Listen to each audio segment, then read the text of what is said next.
한번 우리 월삭 새벽기도에 오신 여러분 함께 축복하시기 바랍니다. 이 한 달도 좋은 일이 생기시기를 바랍니다.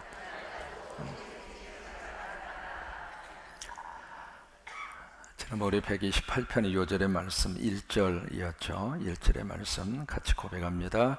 여호와를 경외하며 그의 길을 걷는 자마다 복이 있도다. 아멘. 이제 새학기 월삭 우리 3월 주님 앞에 새벽 예배로 시작을 합니다. 우리 자녀들이 새벽 기도하면 잘 됩니다. 왜냐하면 저를 보아도 그래요. 고등학교 시절 아버님 세상을 떠나시고 가장 감수성 예민할 때잖아요. 어머님도 이제 뭐 6살 때 세상을 떠나셨으니까. 그래서 고등학교 시절에 저는 3년 동안 자취를 했습니다. 자취는 뭐냐면 혼자 다 해먹는 게 자취입니다.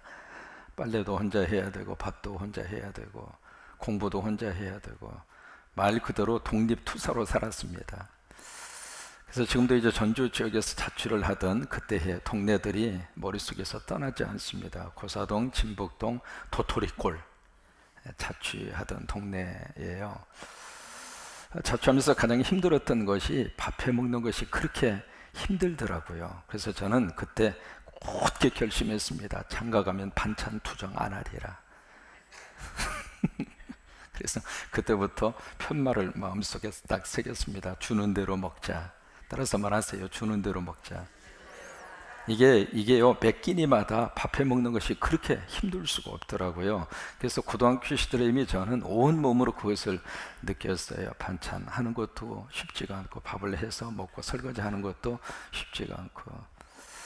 그 당시만 하더라도 밤 10시까지 야간 자율학습, 야자라고 하는 게 있었거든요. 그리고 밤 10시 야간 자율학습 끝나고 그리고 저는 교회로 갔습니다. 왜? 자취방 가봤자 꺼진 그 냉골방 들어가기가 싫었거든요. 그래서 이제 교회에 가서 친구들하고 같이 거기서 밤에 또다시 공부하고 그리고 새벽에 되면 꼭 눈이 떠졌어요. 왜냐하면 하도 밑에서 시끄럽게 떠들어가지고. 여러분 누가 와서 떠들었을 것 같아요? 새벽 기도하는 성도들이 와서 떠든 거예요. 그때 제가 교회의 참 모습을 거기서 봤어요. 새벽에 교회는 시끄러워야 되는구나. 새벽에 교회는 시끄러워야 되는구나. 새벽에 교회는 시끄러워야.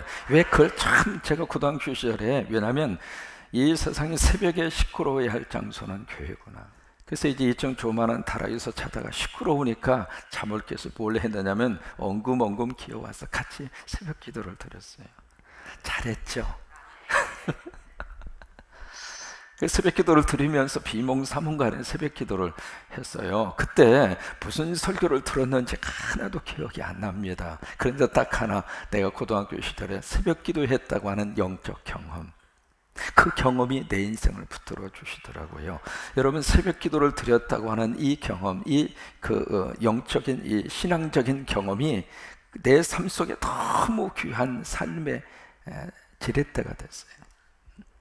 그래서 우리가 신앙적인 어떤 흔적과 영적 경험을 어렸을 때부터 갖게 하는 것이 너무 중요하다. 그것을 그때 새롭게 깨닫게 됐어요. 그래서 이제 새벽기도 나와서 같이 기도하면서 그때 하나님이 주신 말씀이 빌립보서 4장 13절, 내게 능력 주시는 자에서 내가 모든 것을 할 수 있다. 그 말씀을 마음속에 꼭 기억하면서, 그래요. 새벽 기도로 시작하는 이 월사, 이 한 학기 동안 우리 자녀들 하나님께서 큰 복을 내려 주실 줄로 믿습니다.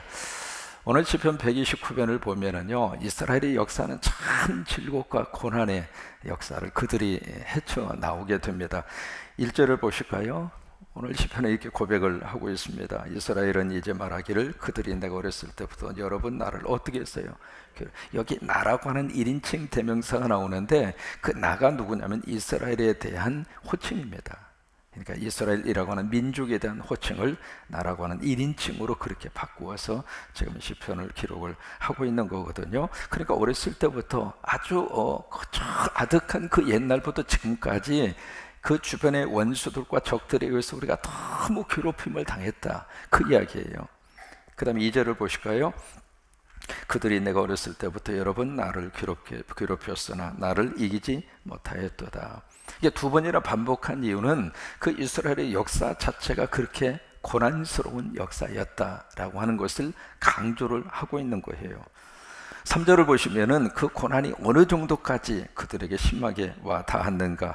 밭가는 자들이 내 등을 갈아 그 고랑을 길게 지었도다.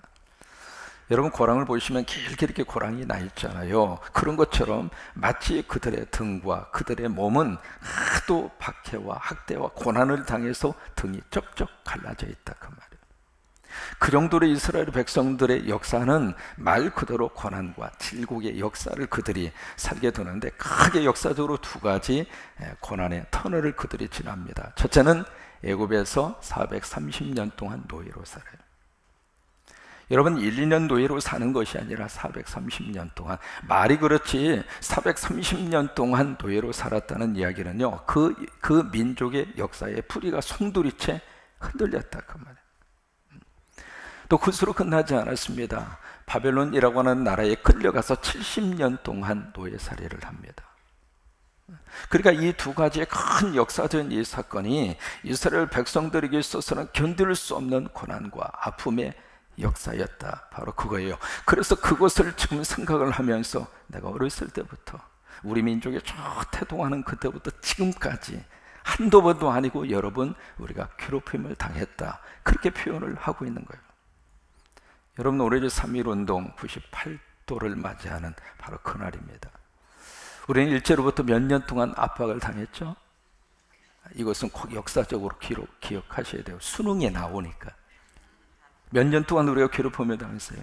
30년. 지금 해방된 지 몇 년입니까? 70년의 역사가 지났습니다. 해방된 지 70년의 역사가 지났지만은 지금도 우리는 일제의 아픔과 고난이 마음속에서 지금 다 해결이 됐습니까? 해결이 안 돼요. 다른 나라하고는 좀 그렇습니다만은 일본하고 하면 무조건 이겨야 돼요.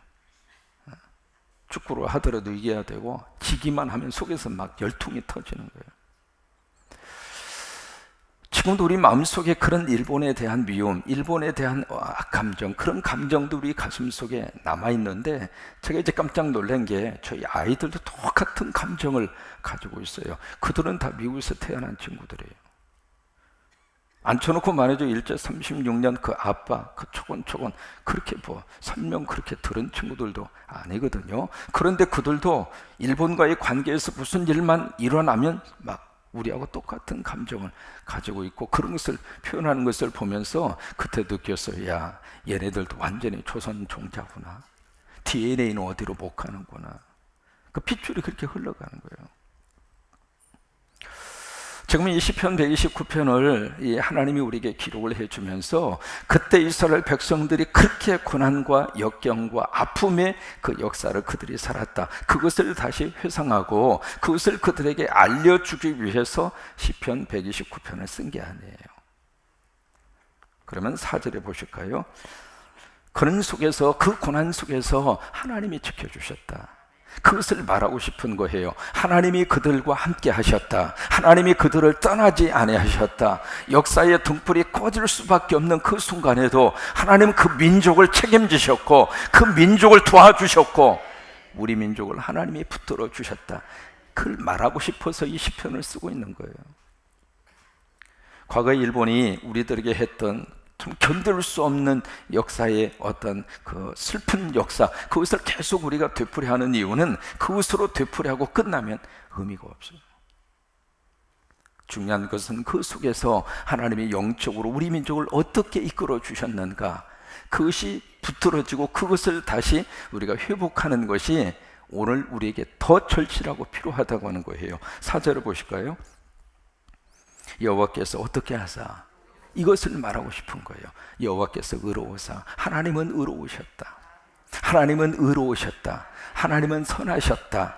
왜 이 말씀을 하고 싶으냐면, 그 역사의 질곡 속에서 늘 그들의 마음 속에 과연 하나님은 살아계시는가, 그 질문이 가슴 속에 계속 있었어요. 430년 동안 노예로 그들이 살면서 과연 하나님은 우리 민족을 선택하셨는가? 바벨론으로 70년 동안 끌려가서 노예 생활을 하면서 그들은 마음속에 과연 하나님은 우리를 사랑하시는가? 그 질문이 마음속에서 계속 떠나지 않았어요. 그런데 오늘 시편은 이 4절의 말씀을 통해서 하나님은 의로우시다, 하나님은 살아계신다. 하나님은 선하신다. 그것을 믿음의 고백으로 그들에게 다시 한번 가르쳐 주고 있는 거예요. 그 고난 속에서도 하나님은 우리 곁을 떠나지 않으셨다. 결국 하나님은 의가 승리하도록 역사를 하나님께서 끌고 가신다. 그것을 시편 129편을 통해서 우리에게 말씀을 하시고 있는 거예요. 유대인들이 제2차 세계대전 히틀러에 의해서 말이 그렇지 600만 명이 학살을 당합니다. 제가 말씀드린 것으로 기억을 해요. 예루살렘에 가서 보시면 유대인들이 그 600만 학살 기념 건물이 있습니다. 들어가는 입구에 딱 들어가자마자 바로 좌측에 산더미처럼 쌓여져 있는 안경. 그 안경이 바로 뭐냐면 가스실 들어가면서 벗어놓고 간 안경입니다. 그 안경이 얼마나 많은지 말이죠. 산더미를 이룰 수 있어요. 말이 그렇죠. 100만 명이 아니라 600만 명이 죽었다고 그러니까요. 헤아릴 수 없을 정도로 그 안경을 다 수집을 해서 좌측에다가 산처럼 쌓았어요. 그리고 딱 들어가는 바로 입구 정면에 한 여자가, 어머니죠. 아이를 등에 업고 그리고 아이를 손에 잡고 그리고 가스실로 들어가는 장면을 찍은 사진입니다. 그 사진 한 장이 히틀러를 통해서 독일 그들이 유태인들에게 행했던 그 자행을 한마디로 설명하고 있는 역사적인 사진입니다. 그런 식으로 해서 가스실로 들어가서 죽은 거예요. 그 안에 들어가면 이렇게 원통형으로 되어져 있습니다. 칠흑같이 어두운 그곳에 바로 한가운데 촛불이 하나 켜져 있어요. 그 촛불 하나를 거울을 통해서 100만 개를 만들었습니다. 거울을 이용을 해서. 그래서 촛불 하나를 100만 개로 만들어 놓고 3초에 한 번씩 거기에 죽은 사람의 이름을 방송을 통해서 계속 이름을 부릅니다. 3초에 한 번씩 이름을 불러요. 이제 그런 모습으로 수없이 많은 사람들이 죽어갔거든요. 근데 그 속에서도 그들이 하나님에 대한 절규, 하나님에 대한 의심, 하나님에 대한 갈등, 그게 그의 가슴 속에서 계속 일어난 거예요. 과연 하나님은 우리 민족을 사랑하신 건가? 과연 하나님은 우리 민족을 지금도 버리지 아니하시는 것인가? 그 속에서 그들이 끝까지 그런 역사의 굴곡과 그 질곡 속에서도 그들이 마지막까지 붙들었던 것은, 그래, 하나님은 지금도 살아계신다. 지금도 하나님은 의로우신 분이다. 내가 지금 이해할 수 없는 고통과 아픔을 당하고 있지만은 결국에 가서는 하나님의 살아계심이 우리 민족과 역사 속에 나타나게 될 것이다. 그들이 믿음이 흔들리지 않았던 이유 중에 하나가 하나님은 의로우신 분이다.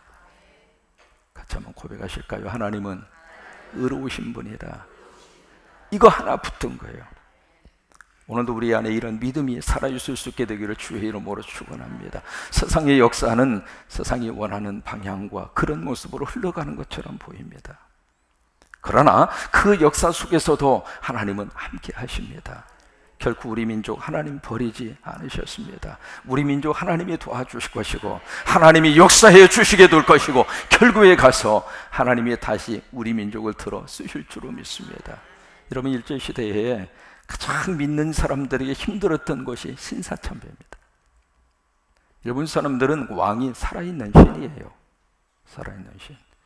그래서 살아있는 신을 숭배하는 것이 신사참배잖아요. 그것을 이제 각 지역마다 세워놓고 거기 가서 아침마다 가서 신사참배를 하고, 이것은 남녀노소 할 것 없이 전체 우리 한국 사람들의 민족의 혼을 완전히 말살시키기 위한 그들의 전략이었잖아요. 그래서 이 신사참배 문제가 그 당시 특별히 예수 믿는 사람들에게 있어서는 너무 힘들었어요. 그런데 참 역사적으로 보세요. 그 신사가 세워진 남산, 거기가 대표적인 신사가 있었던 곳이잖아요. 그래서 신사가 세워졌던 그 남산이 그 뒤에 어떻게 바뀌어주게 됐는가? 지금 바로 그곳에 미션스쿨 숭이여고가 자리를 잡고 있습니다. 그리고 신사를 드렸던 바로 그 자리, 거기 서서 이렇게 인사를 절을 하던 그 자리는 지금 화장실로 바뀌었어요. 하나님은 의로우신 분이세요. 의로우신 분. 그러면서 5절 이하에 무슨 말씀을 우리에게 해주시고 있느냐면 5절을 보실까요? 무릇 시온을 미워하는 자들은 뭘 당해요? 수치를 당할지어다. 수치를 당하여 물러갈지어다. 그들은 지붕의 풀과 같을지어다. 그것은 자라기 전에 마르는 것이니라. 이게 무슨 말이냐면 시온을 미워하는 자, 시온이 바로 어디냐면 교회입니다. 그러니까 하나님의 성전이 있는 장소가 시온산이었거든요. 그러니까 시온이라고 하는 말은 하나님이 계시는 것에 대한 대표적인 대명사 가운데 하나인데, 여기서 시온을 미워하는 자라고 하는 것은 교회를 등지는 자, 하나님의 성전을 등지는 자는 수치를 당하여 물러갈지어다. 근데 그들이 여기 6절에 보시면 그들은 지붕의 못과 같아요. 풀과 같다 이 말. 여러분, 지붕의 풀은 뿌리가 얇아서 금방 햇볕이 나면 금방 말라서 타버리고 말아요. 그런 것처럼 이 지붕의 풀과 같이 그들이 흔들리고 결국에 가서는 뿌리채 뽑혀지고 말 것이다. 바로 그거예요. 여러분, 이 말씀을 통해서 하나님은 우리에게 말씀을 하시고 계세요. 어떤 일이 있어도 교회 등지지 마셔요. 여러분, 교회도 사람이 모인 곳이잖아요. 병원에 가면 환자가 모여 있잖아요. 그러다 보니까 병원에서는 막 소리도 나고 시끄럽기도 하고. 왜? 아프니까. 교회도 마찬가지거든요. 교회는 죄인들이 모이는 장소예요. 그래서 참 이렇게 하다가 보면은 의견이 맞지 않을 수도 있고, 그런 것이 교회예요. 그렇다고 해서 교회 떠나거나 교회를 등지면 안 돼요. 왜? 어떤 일이 있어도 교회 중심으로 신앙생활을 하시기를 바랍니다. 왜요? 시온을 떠나면, 시온을 등지면 지붕이 풀처럼 돼요. 제가 76년도 남곡동, 지금 난곡 7동, 거기 이제 난곡동이라서 신림 7동, 거기에 관악교회에서 처음에 신학교 시절의 목회를, 그 전도사 사역을 했어요. 그때 그 교회 담임 목사님이 이중표 목사님이세요. 교회가 얼마나 부흥이 되는지 말이죠. 주일날마다 부교육자들은 의자 갖다 놓는 곳이 일이었어요. 너무 많이 와가지고. 근데 말이죠, 교회가 막 부흥을 하니까 마귀와 사탄이 가장 싫어하더라고. 이게요, 교회 안에 문제가 생겼습니다. 장로 피택 문제 때문에. 그래가지고 완전히 둘로 쫙 갈라져서 목사님 지지하는 파, 그 피택든 그 양반 지지하는 파로 쫙 갈라져서 이 예배 시간에 예배 드리는 것이 아니라 양쪽에서 막 싸우느라고. 싸우는데 싸우는 것도 가관으로 싸우더라고요. 한쪽에서 막 통성기도 하면 한쪽에서는 찬송을 불러요. 그런데 와, 세상에 나 그렇게 찬송 크게 부르는 거 처음 봤습니다. 이쪽 목소리에 지지 않으려고, 그렇다고 지금 갈라졌다 그 말이 아니라 찬송을 그냥 목이 터지라고 부르는 거예요. 그러면 이쪽에서 통성 기도를요, 이쪽 찬송보다 더 크게 하는 거예요. 그래서 야, 목소리 키우려면 싸워야 목소리가 커지는구나. 근데 결론적으로 결국 교회를 등지고 떠난 사람들의 마지막 그들의 이야기를 제가 전해 들었습니다. 가장 앞장서서 그렇게 교회를 분열시키고 힘들게 했던 사람들의 후손들까지 다 안 됐어요. 지붕이 풀과 같은 거예요. 다 마르게 되어져 있어요. 그래서 어떤 일이 있어도 교회 등지지 마시고 덜 시냇가에 심은 나무처럼, 이것처럼 시편에 있는 말씀대로 시냇가에 심은 나무처럼 흔들리지 아니하고 깊이 뿌리를 내려서 멋진 하나님의 사람들로 이 한 달도 하나님의 축복이 넘치기를 주의 이름으로 축원합니다. 여러분, 태풍이 불면은요, 나무를 막 흔들게 해요. 나무가 막 흔들리잖아요. 그래서 태풍이 불면 나무가 흔들리는 그 힘든 것은 있어도 흔들릴수록 나무는 뿌리를 깊이 내리는 거예요.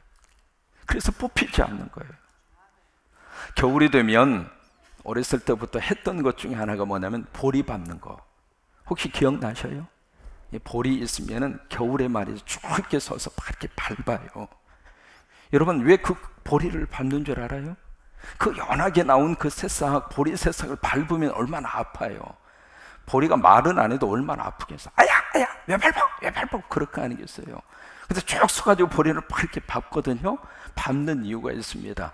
보리를요, 밟아주지 않으면 거기서 보통 약 한 80알 정도 생산이 돼요. 80알. 근데 보리를 연한 싹 이렇게 밟아주면 이게 싹이 꺾이잖아요. 꺾인 그 다음에 나오는 싹은요, 그 꺾인 것보다 더 강하게 나오는 거예요. 강하게 나와서 거기서 맺히는 알은 보통 보리보다도 5배 더 수확이 더 많습니다. 이럴 때는 아하 하는 거예요. 그래서 그걸 밟아주는 거예요. 여러분, 때로는 말이죠, 역사 속에서 왜 고난이 올까? 우리를 더 강하게 만들려, 더 멋진 하나님의 사람으로 만들려고. 그래야 쓰러지지 않고, 그래야 거기서 뽑히지 않고 뿌리를 깊이 내려서 멋진 하나님의 사람으로 우리가 하나님 앞에 쓰임받도록, 그런 역사와 축복이 우리 민족 속에 일어나게 되기를 바라고, 우리 자녀들 속에 그런 은혜가 임하게 되기를 주의 이름으로 축원합니다.